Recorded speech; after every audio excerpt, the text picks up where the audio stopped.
Hey, happy Halloween, boys and girls. I got a fun little game you can play at home. It's called Drink Every Time You Get a Trick-or-Treater. That's exactly what you do. I got 6 shots lined up right now. As you can see, I have kind of a variety of booze lined up here. Oh, nice. Go with the Michael Myers shot glass first.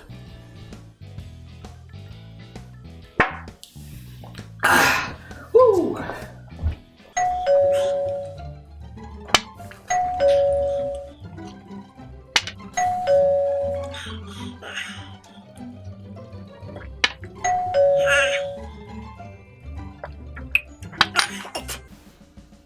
Oh, that's last one for now.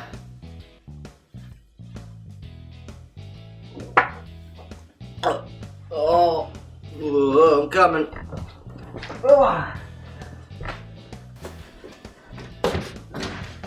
Oh, hey, we got lots of kids. You're pretty big for a trick-or-treater. That's a nice knife. I got one of those too. And let me show you. Sorry, this is a gun. See, I've been drinking and I just had 6 shots.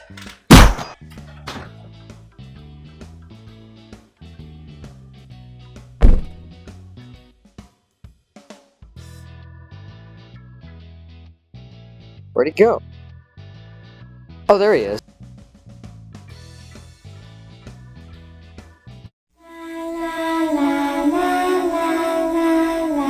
Hi, I'm Danny Knightmare, and it's Halloween, so you know what that means. We're gonna review a Halloween movie.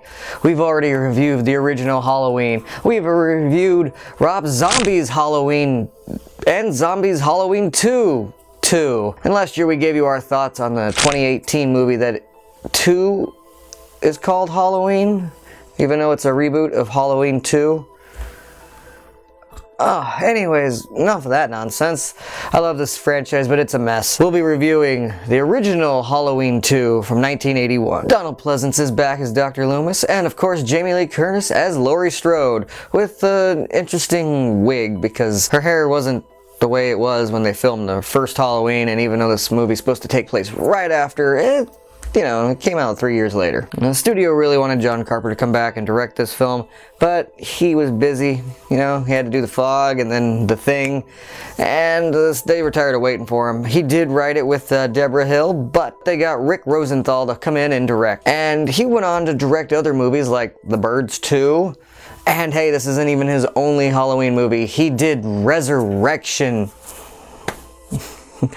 Yeah, which I know, ironically named because it didn't resurrect the franchise, it killed it fucking dead. Thanks a lot, Busta Rhymes. Nancy Stevens, who I'm pretty sure was just dating at the time, but the wife of our director here, comes back to reprise her role as Marion. Not only is she in 1, but she's in 2, and H2O, and rumored to be playing Marion once again in Halloween Kills 2020. So good on you, Nancy, you get it, girl. Now joining the cast, we got Lance Guest. You might remember him from The Last Starfighter. We even got Dana Carvey in this movie playing the assistant. I mean, you gotta start somewhere, kid. I think it's funny that early on in his career he's in a Michael Myers movie, but then later on would become more famous alongside with Mike Myers on Saturday Night Live and Wayne's World. How do you feel? I feel randy, baby, yeah! Wayne's World! Hot time! Excellent! Ow! Stabbing me! Ow! And filling the role of the Shape, Michael Myers himself, is Dick Warlock. His son Billy Warlock has a little cameo as well.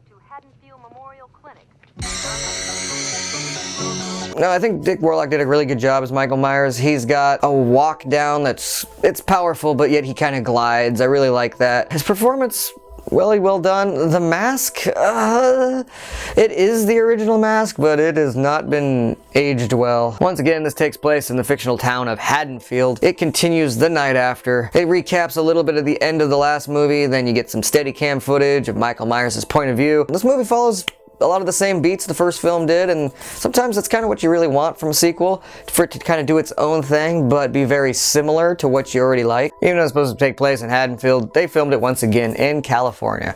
So there's some palm trees to hide.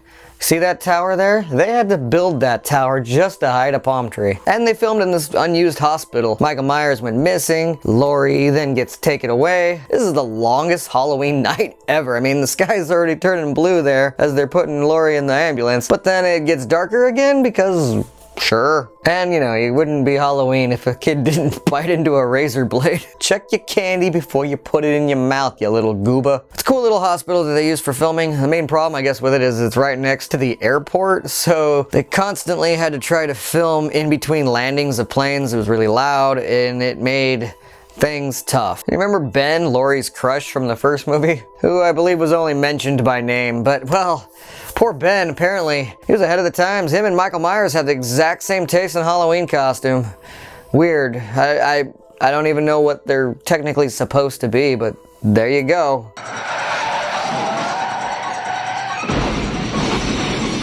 Laurie's crush just got crushed. So we get a little chaos in the beginning, but then we slow things down at the hospital, which you hardly see anybody in the corridor. It's kind of like, is there patients here? And I know Rosenthal gets a lot of shit for that. Interesting little story. Apparently him and his wife went to a different hospital the day before they started filming Halloween to get blood tests. And apparently they walked down the corridors for about a half hour to 40 minutes before they saw anybody. So he was really like stunned that people like gave him so much shit for a hospital having nobody in the corridors this late at night on Halloween. I guess the moral of his story is just because it doesn't seem that likely or realistic, doesn't mean it isn't. As you can see, Latin's guest character here, Jimmy, kind of has a creepy crush on Laurie. Didn't work out too well for the last guy she liked. You sure you want to be the next one? I think overall we got a pretty good cast here. The hospital staffs, they're, you know, a little cheesy, Bud's a little pervy, but overall they're pretty likable characters, and it's a fun little slasher sequel. Sorry. I guess I just fuck up all the time.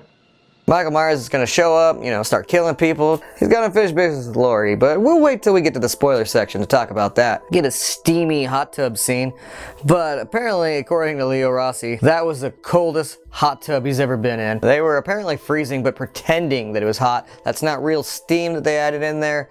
That was like some smoke that they just kind of brought in and like made for it to seem hot when the water was apparently very, very cold. Bud provides some nudity for those that are into dudes, and Karen shows off the goods for those that love the ladies. You get at least 10 kills in this movie, 12, possibly even 13. There is an alternate ending. I'm just gonna tell you what you already fucking need to know, and that is own it. I mean, you gotta definitely own the original, and I would say, and if you're gonna collect the franchise, well, you definitely need this one. It's one of the better sequels. Probably not the best sequel the movie's ever got, but it's one of the best. What kind of horror addict would you be if you couldn't collect the franchise of Halloween? You can skip the goddamn Rob Zombie movies all you want, but you should own this one.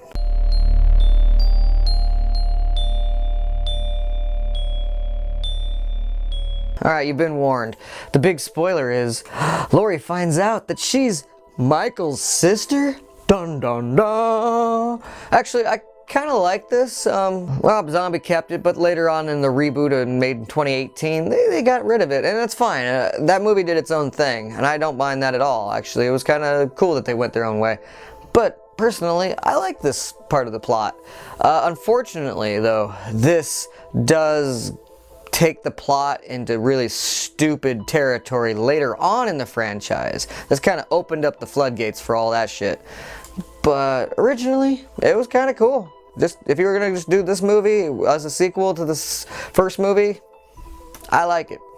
It gives him motives, because yes, he's just naturally evil for the sake of being evil, at least at this point in the franchise, and I like that. But why would he be so obsessed with Laurie and not everybody else? I mean, shouldn't he just kill anybody who comes in 5 feet of him? He kills most people who come within 5 feet of him, but he doesn't kill everybody. I mean, there's people trick-or-treating out on the street that he just walks by, the people that he got the knife from, he didn't kill them. I mean, you kind of need some sort of motive to bring Laurie back into the movie. I mean, otherwise, he just continued to kill babysitter, and Jamie Lee Curtis would just do what she does a lot of this movie and just take a nap. She had a long night, I mean, I don't blame her. And like I said earlier, you get about at least 10 kills. Alice gets knifed, Ben's crushed, hammer time for the security guard, Bud gets strangled, Karen gets boiled and drowned, Fred gets a syringe in the eye, Janet gets a temple air bubble, Virginia's blood is like drained, but it kind of happened to her off camera, but Jimmy there manages to fall in the damn shit and give himself a concussion. Is Jimmy dead? Jill Franco gets a scalpel in the back. I think it's just hilarious how like her clogs fall off at the end, and apparently that was a suggestion to the director like right before they filmed it. Wouldn't it be funny if her clogs fell off? Jimmy, who's the back of his shirt is like pretty damn clean, seeing how he fell in that blood. There's still some on the back of his neck and a little bit in his hair, but did he switch shirts? I guess so. Maybe he had time to change. There is an alternate ending where he is clearly alive. Him and Laurie kind of have their little moment in the ambulance, but cop there gets his throat slit. And that's at least 10, 11 if you want to say Jimmy's dead. Loomis shows up to help Laurie in the nick of time, but they get kind of cornered in a room. They leak all this gas so they can blow up Michael Myers. Laurie shoots him in the fucking eyes. I mean, I thought that she shot him in the eyes, but the blood kind of comes down from above the eyes. So did the bullets go up his eye holes and hit him in the forehead and just get lodged in his thick skull and not kill him? Or are they lodged in his eyes? I'm not 100% sure. It's a scene that I find questionable nowadays. It's one of the things that, like, when I was a little kid, I was like, oh, that's cool. But when I got older, I'm like, is it? I do enjoy his cool knife swipes. I just think her getting the fucking bullseye that well in both eyes, it's a little far-fetched. In a movie like this, that's what I find far-fetched, apparently. Warlock still does a great job swiping away there. They lure him with gas valves. He hears them, starts swiping that way. Basically, he's just gonna heroic act so Laurie can get away. Loomis blows himself up. Michael. And him and Michael Myers burn to a fucking crisp. Apparently that fire really got out of control and they used all the fire extinguishers and they still had a really hard time getting it out. Fire department didn't have to come in and take care of it, but it was not an easy thing to do. So now, originally, Loomis and Michael Myers are supposed to be dead. That's 12 or 13 kills. But we both know later they come back, so they're not dead. You got at least 10 kills, maybe 11 if you want to count Jimmy. During this final scene, I love how Donald Pleasance like takes this nice fall. He apparently had elbow pads on, but as a wrestler, I just appreciate it. You know, people taking their own bumps. Man, his age shouldn't be bumping straight onto the floor like that. I'm glad he used that table to kind of catch himself, but you know, kudos to the man. Basically, the bad things I have to say about this is, well, Laurie's wig kind of looks like shit sometimes. Sometimes it looks pretty good. The mask looks pretty derp because of mistreatment for the last 3 years that it had before they started filming again. Rosenthal did a pretty good job directing here, but he's still more of a studio man than Carpenter was, so it got a little cheesy there. And the plot with the twist, it's not a bad one, but it opens up, like I said, the floodgates later, so that kind of shit sucked. But the movie itself has a great little plot. Like, you can watch them back to back, and it's great. The acting, the writing, everything's great. They used real fire. Like I said, it was hard for them to put it out, but none of that CGI bullshit. Gory, the body count went up, and the people didn't make stupid, cheesy, cross-eyed looks on their faces, so the deaths, I would say, are better. Great stunt work. Said, I totally recommend it. When I want to marathon this original timeline, I certainly wouldn't want to skip this film. There's a few of them in the franchise that sometimes I kind of want to, but this one is always a pleasure to watch. So, let me know what you thought of the original 1981 Halloween 2 down in the comments below. I want to give a special shout out to our patron Mike Finn, who played a great Michael Myers in the opening of this video. And I hope you all had a very happy Halloween. Thanks for watching. Cut!